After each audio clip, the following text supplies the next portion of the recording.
ক্ষমতার তাকাব্বুরি করছে তাদের অবস্থা কোথায়?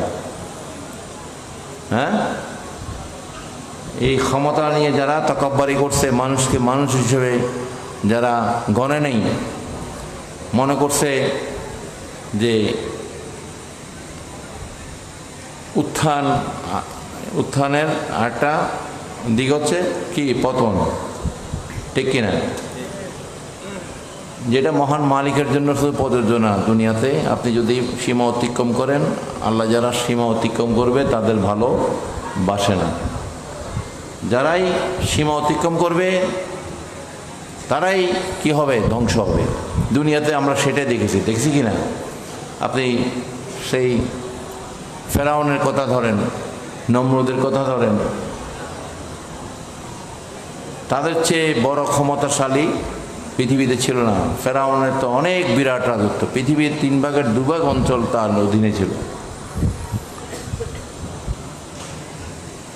তো আল্লাহ রাব্বুল আলামিন যখন ধ্বংস করেছে তাকে কি পাওয়া গেছে? আর তার কোনো চিহ্ন পাওয়া যায়নি, তার রাজত্বের কোনো চিহ্ন ছিল না।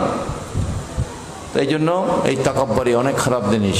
আল্লাহ যদি একবার অসন্তুষ্ট হয়, সে যত বড় রাজা বাদশাহ হোক না কেন, তার সেটা চলে যেতে সময় লাগে না।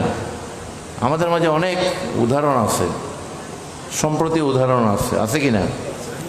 তারপরে মানুষ যখন ক্ষমতা দেয় তখন ভুলে যায়।